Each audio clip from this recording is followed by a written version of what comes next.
Good. All right. Hey, G, good morning. Happy MLK Day Yes, yeah, it's a holiday for most people. for Not most people. for I us. know.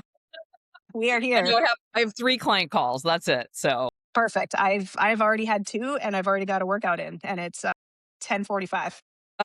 I'm impressed, I'm Nice. impressed. Thank I you. had I had 2 big well, no, I got out of the gym, and I actually posted this on Instagram yesterday. Instead of going to the gym, I went on a 7.6-mile hike, 1,800-foot elevation. It was a beautiful day. And I just talked about how, like, hey, it's not always about being at the gym. It's about Mm-hmm. doing things outside the gym that you're able to do because you went to the gym. Yeah. Yes. So Love anyway, that. I love that. that Oh, Saturday and then a big workout yesterday. So nice. yeah, I'll work out Yeah. later. I was Yeah. jealous. I read your post and you were saying something about, like it was dark or shadowy in certain spots and you knew that there was sunlight approaching. I was like, what's that? Must be nice. Sunlight and warmth. I know. I felt Yeah. bad posting it for our Chicago followers and Yeah. clients. But truly getting outside even when it's cold and snowy and Hmm. you know, can be helpful. And even if there's, cover over the sun, like just getting outside, there are benefits. And that includes sleep, There you which is go, not yes, today. we are gonna talk about. I was gonna say, good lead in with the circadian rhythm reset, right? Like just getting I know a lot if people follow who Andrew, what's it, Huberman. Huberman's podcast, right? He's big on morning sunlight and things like that, which I think it definitely helps. Sometimes we have to use those light boxes. Yeah. I had one and I had been using it and then something happened. I can't remember. I broke it somehow or my kids broke it, but I need to get back into one. Do you still use a light box? Do you have one? Do I have it? I'm looking at it right now. It's not on now because we do have a little bit of sun coming out here Nice. in California, but I definitely need it in like November, December. I notice some significant mood changes. Mhm. And it's really easy just to, like, start working on your computer, especially if you're working remotely and not stepping outside, especially if you've got children and, you don't have a pet to take outside to go to the bathroom, but that 5 to 10 minutes of getting morning sun Mhm. absolutely can help with circadian rhythm, Mm. and I think a lot of people overlook that. We tend to wanna immediately go to things like, "Oh, let me take some melatonin," or, "I'll take a Tylenol PM or an Ambien, and that will help me sleep," and Mhm. that's not really dealing with the root cause, so, Yeah. Yeah. usually there are a lot of things that can be addressed when it comes to sleep, so, Yeah. what are Let's some of talk the about them. Yeah, let's talk about them. What are your top 3 or just name 3 that where you start with your clients if they're not sleeping well? What do you Ooh, where I start with them. Okay, so I always try to get a good picture about what's the environment, right? Like what's the current lifestyle? Not only like the sleeping environment, like the sleep hygiene, that's super important, but like what is it that's causing the sleep issues and how much of that is in our control. So, number one question is, what are you doing before bed? Are you watching TV? Are you scrolling? Are you working? Are you doing things that maybe are counterproductive to your body actually getting into a relaxed state, right? And we might not always realize that these are the things that like are actually heightening us, but it's really interesting actually. I when I wear my Aura ring, you can like record your heart rate, right? And you can kind of see like if I'm looking at I don't watch the news at night, no thank you. But if like last night we were watching football, Bears game, like I was texting people like it's 9:30 at night, it was crazy, the game was insane, especially the Mhm. fourth quarter. My heart rate is going fast, I like i bet. can i can Yes. feel it, right? I mean, I don't even have to have my Aura ring tell me that, but like it's 9:30 for me. I'm typically in bed by 8:30, so 9:30 and my heart rate's going, my body's like, whoa, okay, like we should be awake. Like, why are we awake? Because we're watching sports. But things like that, like doesn't even have to be a sports game, but it could be like you could be looking at Instagram and you could be starting to go down the comparison spiral, or you could be, you might think that you're relaxed, but if you're reading something that troubles you, if you see something that, gets you amped up for whatever reason, like these are not things that are helpful to getting your body into a state that thinks it's okay to relax and sleep, right? So that to me is number one. Like, and that is in your control. It literally, like, you got to put the phone down, put it away. Whatever you want to see right now is probably not that important, right? Maybe you get email that you wish wouldn't have read until tomorrow, or a Yeah. text from somebody that you wish you wouldn't have read. So I think having boundaries around when it's important for you to try to kind of start to wind down and what actually does help you wind down. For me, that's reading. I got a Kindle, I got the Paperwhite, I've got the black screen, whatever. I love, like, it's just, it puts me, I can read like 10 pages and then I'm like instantly asleep. Mhm. Of course, that's after I've taken my progesterone, which is lovely. Yes. Yes, yes, we'll talk about that too. That's a whole nother segue. Yes. Yes. So I think, yeah, looking at your environment in that sense is huge. I think sometimes too, I'll speak to this from the parent point of view. Like, after you get your kids to sleep, sometimes you feel like that is your only time to yourself to either spend with yourself or, with your partner. We can kind of maybe let that, again, maybe boundaries on that, right? Like, are we going to watch Netflix for 2 hours and maybe go to sleep at 10:30 when maybe we should be going to sleep at 9:30? Are we cleaning the house when maybe we don't need to be cleaning the house? Like, we could start the dishwasher in the morning, or it doesn't have to be started tonight. We don't have to vacuum tonight. We don't have to do all the laundry tonight, right? I think having like moments of, when you're a parent and you get an hour to yourself, you think you can do anything. Like, you think you can like get the house cleaned, finish your work, do your emails. You have ample thing, right? And it's like, really, it's time to just do one thing and then probably go to sleep. I am my own worst client in this case. Like, it's crazy when you get that time to yourself that you don't normally have. You just want to get everything in. But what I've learned is that I can kind of, make a list. That is stuff that is not a priority right now. I'm going to put it away. I'm going to actually just take the time. My body needs to rest and recover. I know there's a study out there saying something about like the hours of sleep you get before midnight are Mhm. like double the importance as the hours that you get after, right? I'm sure you probably know more about this one than me, but so I really focus in on that, and kind of knowing that I've got kids that wake up at 5:30 in the morning, like, and I need to be, if I want to get my 7 to 8 hours, like, normally that means getting into bed by 8:30. So I kind of, obviously you always go from your own personal experience, but when I'm asking other clients if that's the case for them too, it's sometimes is about making those hard choices, and it's always coming back to the things that are in our control. I'm not immediately going to go to supplements or, things like that, but you kind of want a lot of that stuff if you can control how, your reactions to things, or how, setting yourself up for success and getting people to actually give them the opportunity to allow their body to naturally come down and naturally find a good Yes. time to go to sleep, right? I think that consistency can really pay off. And so that's where I would start. And I think you're doing something similar, right? Where, like, I talk about sleep training my children. I think you're also sleep training yourself. Yes. Yeah. I know. Well, I mean, I love how you talked about, before I move on, just like what's in your control and looking at your environment. And I think, a lot of times we want that short-term gratification, like, oh, what can I take to help me sleep better? And if people do take a look at their behaviors and their nighttime routine and setting those boundaries, there are other parts of their life that will probably get better, not just their sleep, right? Mhm. Because you are learning and feeling really accomplished and empowered, like, oh, this is in my control. Or maybe I don't need to clean the whole house right now. Maybe that can wait till tomorrow and I can tidy up Mhm. one little area that's annoying me the most. And so it's helping you learn how to create boundaries, essentially, which Yeah. is a lot of what trying to lose weight, get healthier, and like living Yep. a fulfilled life is. So good skills. Yeah. So I think, it's the behavioral component. You talked about a couple of things like slowing your scrolling, minimizing that, right? If there's a Bears game on and we're hoping they make it to the next, you're going to make an Hmm. exception, like keep Yeah. going and sorry they lost. It was so I sad. know. I know. Such a good Um, game.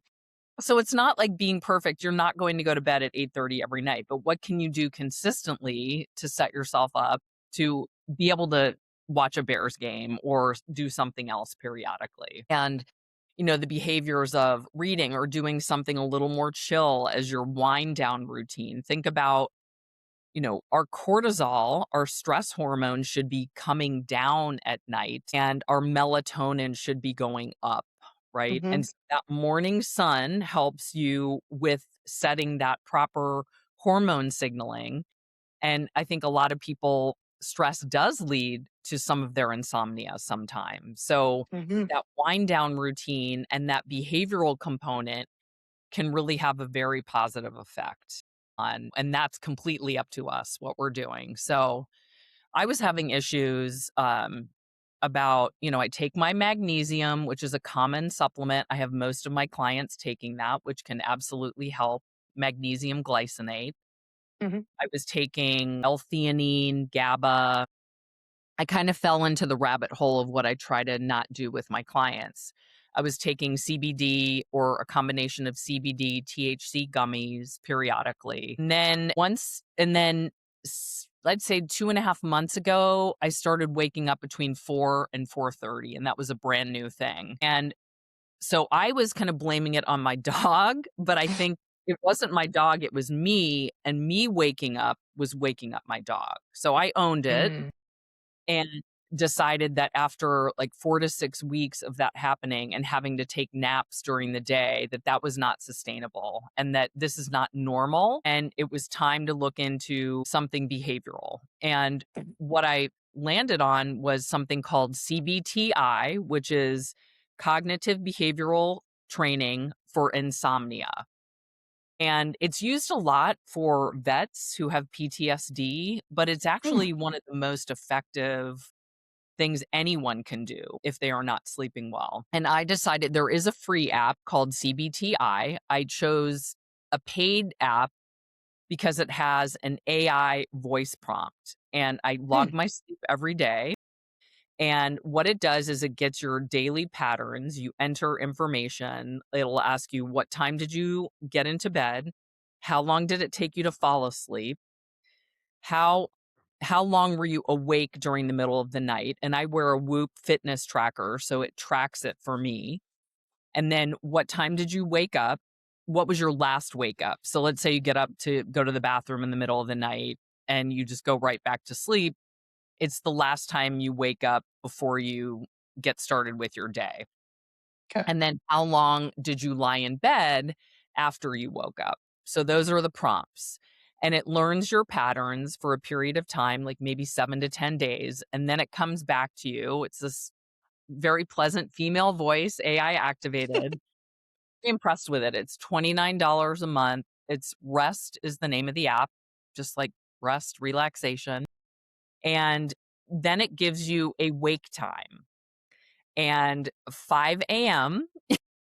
was the wake time, which seemed really crazy for me because I was usually waking up between 6 and 6:30 before I had this period of waking up between 4 and 4:30. And they really want you to not take naps, which was very difficult after 6 weeks of waking up so early. Yeah. And they were like, "You have to do this because you wanna create sleep drive, just in the same way that we create hunger drive." Right? We don't wanna eat when we're not physiologically hungry. That's not Mhm. ideal. We feel lethargic, and there are a lot of downstream adverse health events that can happen. Same thing with sleep. If we don't create that sleep drive, and in my case, taking naps, then we're less likely to sleep well or get that restorative sleep. So I'm on day 46 of Wow. using the app, and I have to tell you, it has been a game changer. I used to have Nice. like 45 to 50 minutes a night of waking up, awakenings, periodic. Some of them were longer than others. I wasn't consciously aware that I was awake, but I had awakenings where I wasn't Mm. sleeping deeply enough. And so Whoop was picking it up as I wasn't sleeping. And now I'm down to like 12 minutes or 17 minutes. I got one night that was as low as 7 minutes that I was awake. Wow. And so they call it sleep consolidation. And they're trying to, you know, they're actually depriving you of sleep initially because the wake time, then they move the wake time and added in sleep time. Like what time do you Mhm. go to bed? I'm supposed to go to bed at 10 and I can wake up at 5:15. They extended that. And then eventually, as I start, the AI voice says, "Hey, you're sleeping well. The patterns look good. We're going to give you a little more sleep now because the training is working. You're not getting up. You don't have sleepless nights. You're not waking up at 4 a.m. You're able to sleep until your wake up time." And so it's just this, I mean, it's science backed, evidence based. Um, it has been a game changer. Periodically I will take naps. Um, but not as frequently as I did before. Like if I have a couple of back to back really tough workouts, I just, allow myself to do that. Yeah. And it's been it's been a Wow. huge improvement in my sleep. So, What do you think is the biggest, like, do you think it's the consistency that you've developed, or do you think it's, like you call it sleep drive. When I was sleep training my kids, they call it sleep pressure. Like you're trying to create yeah, the same thing. ability for your body. Yeah, your ability for your body to actually like be like, I am tired now. It's time to go to Yes. sleep. Yeah. Yes. Yeah, Wow. and the other thing, like, one of the big things, so no naps is one big thing. Same wake time, same bedtime, Hmm. and then a big thing is, I used to be a snoozer, like, maybe 10, Mm, 15 ago, I'd snooze a couple 2 or 3 times, and they want you to get out of bed immediately, or if you're hmm. sleepless in the middle of the night and you're tossing and turning, like, if you don't get back to sleep within 5 minutes, get out of bed and associate your bed should only be for sleep and intimacy. It's Hmm. not for watching TV, it's not for scrolling, it's not for eating, it's not for working, because you've got to train your brain that when we're here, Hmm. it's intimacy This and is what we're sleep. doing. That's the only thing that's happening. And that has been really helpful. I'm actually don't even feel like snoozing. It's Wow. it's miraculous what That's it is. awesome. Yeah, it's That's incredible. huge. That's a, like, talk about like what a great way to like start your day, right? Like your alarm, whatever. I don't even know if you haven't, is it an alarm that wakes you up at I 5, or are do you set now an awake? alarm. I do, Yep. but now sometimes I'll wake up like last week I was waking up at like 4:45, 4:47, On your um, own. on my own Yeah. without the alarm. So, Yeah. there's still work to do. I'm was sticking with it for 4 more weeks, and it's an 8-week program. I can keep going, and it's a really encouraging voice. Like, let's say you don't meet your it's not this like tough love voice saying, Sure, "Why sure. didn't you sleep longer? Why didn't you get out of bed?" It's just like, "Okay, this is why this is important. Do you want me to remind you? Would that be helpful?" And Uh-huh. yeah, so That's you awesome. can That's even say awesome. like, "Oh, well, my kid got up in the middle of the night," and it's gonna say, "Oh, I understand. That's rough." So what do you do when your kids get up? For goodness. Okay. Well, it's interesting. Like you talk about like a change of, whether it's habit or scenery or whatever. Some people know this. Like my kids, early risers, right? Like, and I think they shifted me. So like I started months ago, I started waking up at like 4 or 4:30 in the morning before my kids, just so I could have some time. And I wasn't with an alarm. I think subconsciously I just knew I needed that time to like wake up and have my day start the way I wanted it to. And that has now shifted a little bit. Like I'm able to sleep more. I think I need to sleep more. So, I still now wake up at 5 pretty easily on my own, 5 or 5:30. I still have time to myself to like read in the morning, grab a cup of coffee. The kids now, I'll rewind here. Serbia had to travel last week for work, so she was gone for 3 nights. Mhm. And our typical routine with the kids is we'll alternate nights. So like one night I'll take my son to bed and I'll read to him. And they usually need one of us to be in the room with them, either like sitting beside them to fall asleep, just to feel safe. So we alternate, she's with my daughter, and then we swap nights, 5 and 3 years old. We have been trying to slowly, it's called the Ferber method, which is another form of, I'm sure it's still cognitive behavioral therapy, where if you're sitting in a chair beside the bed for a week, and then you move the chair to the door of their room. So This is like you're like dog slowly, training. that's fur babies and babies. It's all the same, and then you move from the door for a week, and then you move to the hallway so they can hear you and things like that. But again, like with Serbia being gone for 3 days, I didn't have a choice. So it was like, okay, kids, like I'm going to be in the hallway. You guys, that way I have access to both of you. You can hear my voice. Like we went and we skipped the door. We went right to hallway. I gave them, comforting time in bed. Like we read together still, but we knew the point we wanted to get to was where they could fall asleep independently on their own, right? Like that's the whole goal. That's the same as the adults, same as the fur babies. And so I just kind of like made the decision. I'm like, this is happening. Like it has to happen. So it's going to happen. And the first night they were tired enough, they had enough sleep pressure, I think, which was good. Like that we about 8 o'clock, which is a little later for them. I put my son down. I was like, I'm going to be here. I'm going to come check on you. And if you wake up and you see that there's a stuffed animal in your door, that's because I was already here and I checked on you. So it Oh, gives that's him a little great. sense. I know. I was very proud of that. I don't think I saw that in any book. So I'm Oh, going to claim that one as amazing. my own. Yes. And but my daughter is not the same, but like, cause I stood outside her door and I could hear her kind of babbling to herself and she would just check. She'd be like, Mama, and yes, I'm here, Sloan, you're safe. Right. Like, and I think that big, like just kind of them knowing that we were there was huge. And honestly, it took 5 minutes and they were both out. And yeah, it was Amazing. amazing. It was amazing. So 8 o'clock, they're both sleeping. And I'm like, holy crap, I have like, I can read my book for like a full hour. And I even texted Sergey, I was like, don't come home. Like, this is what happened. I mean, mostly I wanted a pat on the back. Yeah, exactly. And then, obviously she was gone for 2 more nights. So we tried it again. Like they were both kind of like the next night, they're like, are we doing that again? And I was like, yes, we're doing that again. Like it's good for you guys. And I'm like, I'll be here, got like Gus, here's your stuffed animal if it's there. And they're still waking up a little early, but that third night they did it in a row. That morning they woke up, and I think Sloan woke up early. They got like 4:30 or 5, and I was like, "No, we're not." Like, no. And I grabbed her hand, I walked her back to bed, and Okay. I was like, "You know what? It's still nighttime. I'm gonna wait outside your door. Like, just I'll come check on you in 5 minutes or whatever." Put her down, and she slept again till like 7, which is like she fell back asleep. So like now I had the confidence of knowing, okay, they just needed the opportunity to do this, right? To fall Yes. asleep on their own. And then I was like, what else can we do? What else is possible?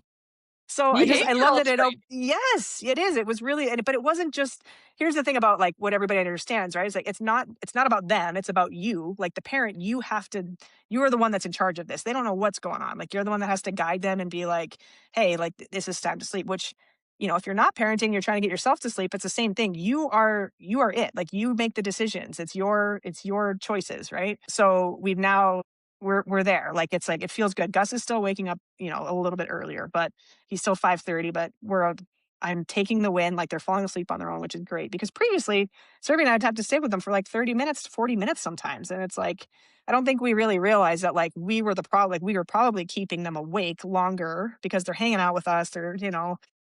So yeah, so it's really just, again, it's like if you can evaluate the situation, evaluate your environment, like what could we be doing differently? That's like it's a Yes. change in habits. So yes, there's friction and yes, it's uncomfortable.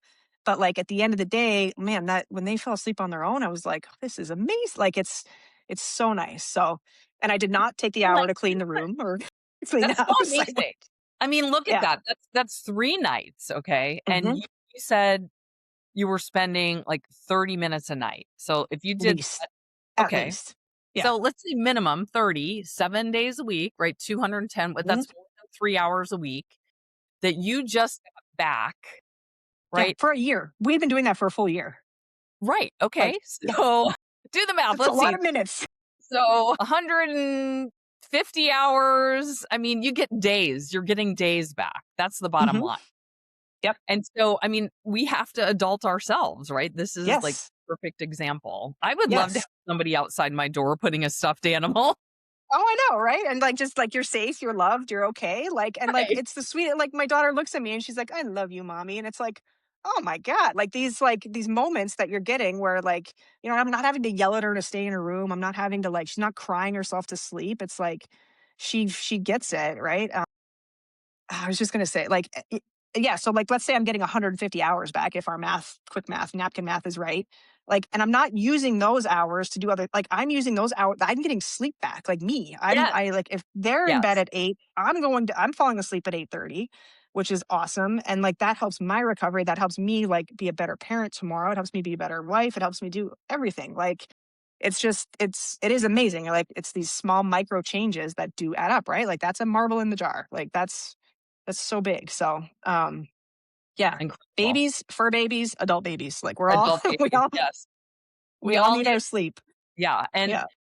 And I think, it's sometimes it's like pulling the Band-Aid off. Like you had no idea if you were going to get that outcome while Servia God, was no. gone. Right. Right. But it's something that if you do want long-term solution, you had to do it at some point, or it was going to be Hmm. miserable for everybody. And it could have actually gotten worse, not better, if you didn't address the behavioral component. So, Right. Right.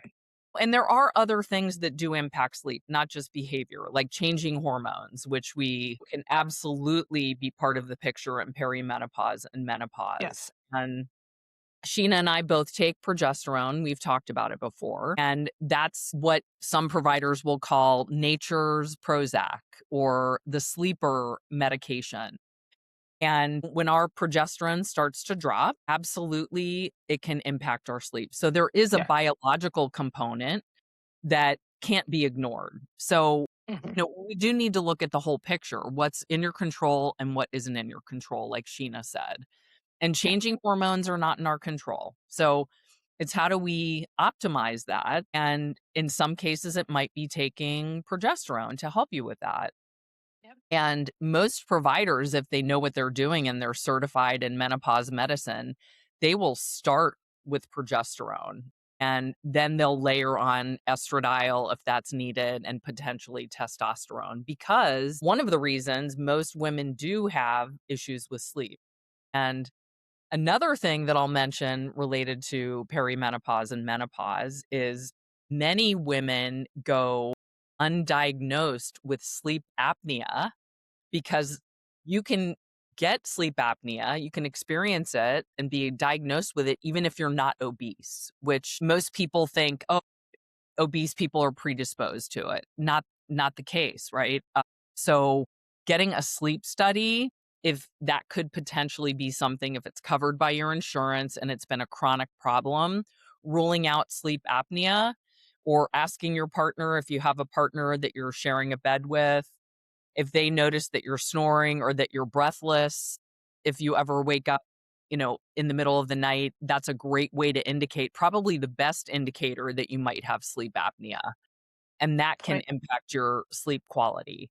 So it's really multifactorial, behavioral, biological, if you want to call it that, underlying depression and anxiety, ADHD medications. I mean, there are so many factors that really need to be considered.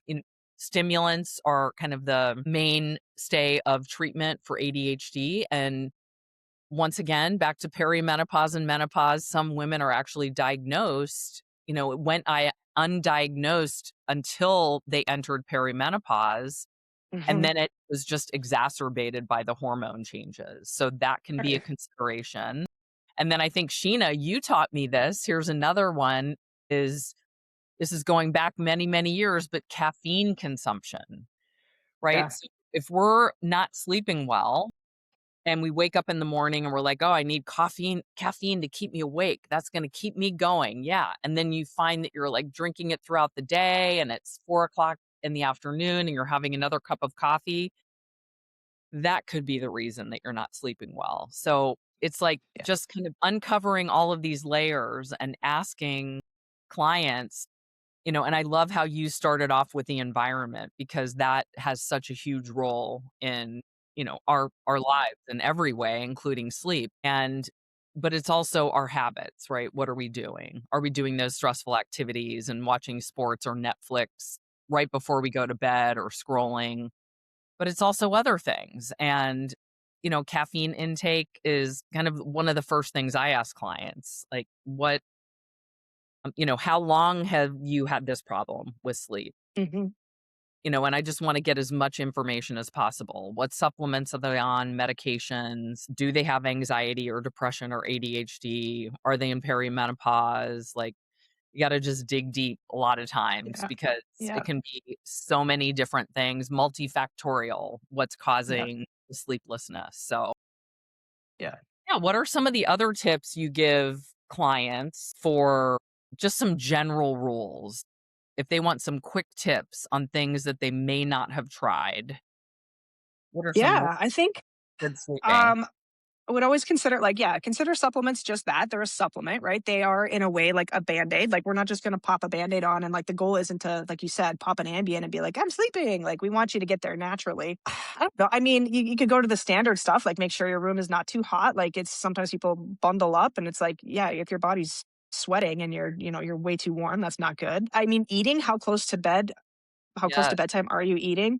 If I have a snack before bed, it's super interesting. Like my HRV and my heart rate and everything, it's way more elevated. It's elevated until at least midnight. Like so, if I have a snack at 7, Mhm. my heart rate is always elevated until at least 9 or 10. Like, it's up and down. My HRV is crazy. I don't know how much of that is just a personal thing, but, like, if your body is being asked to digest instead of rest, that's something. The flip side of that is sometimes people, like, if you haven't had enough food throughout the day, like, and that's your only time to get, like, sometimes carbohydrates actually help people calm down, right? So if you're in a state of stress and you're actually in, like, a low carb and a high intensity workout, like, let's talk about the perimenopausal woman that is probably under eating, under fueling, overworking out, and she's trying to go to bed and her body's like, right? Like, that's Wired and a car tired. wired and tired. A carbohydrate is probably the best thing, what could be one of the best things for her to actually, I'm pretty sure this is correct, but, like, if you get an insulin release, it actually helps cortisol come down, right? It's getting you into that, like, sympathetic state, parasympathetic state, sorry, Parasympathetic. where you Yep. yeah, where you can actually kind of calm down and rest. So, like, some people probably, again, in that state aren't thinking that graham crackers or a bowl of oatmeal before bed, it could be one of the things that actually help them relax, right?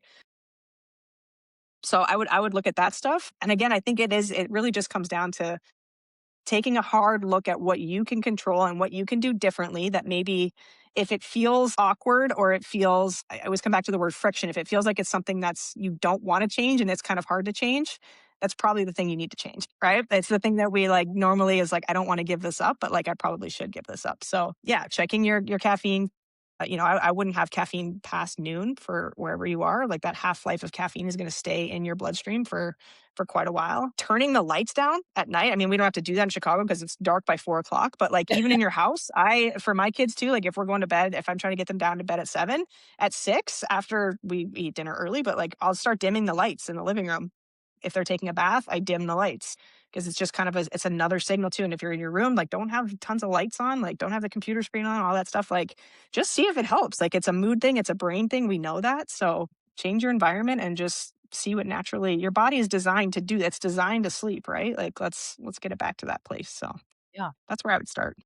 That's great. I love the dimming the lights. I've never heard of that. I've, obviously heard of the blue blocker glasses Yeah. that if you are on a screen or watching TV, wearing blue blocker glasses may help. Hmm. So that's another thing I would add that's kind of a extension of that. And then potentially blackout shades. Like if you are in a lighter environment, like one of our mutual clients lives in Alaska. Hmm.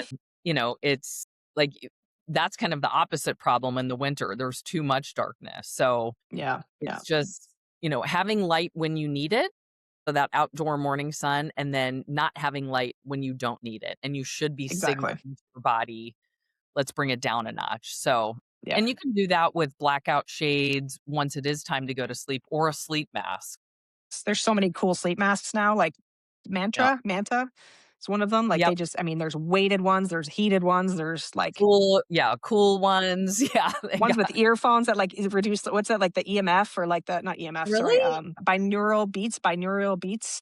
Oh my god, you could put on a whole, like, mask and just be completely taken to a different place. Like, that's the whole Yes. point, right? Is, like, you're changing what your brain experiences Yes. currently, right? So it's, yeah, there's tons of that stuff. So Yeah. it's kinda interesting. Yeah. I think Yeah. those are kind of the big things I would say. Anything else related to sleep you can think of? Gosh.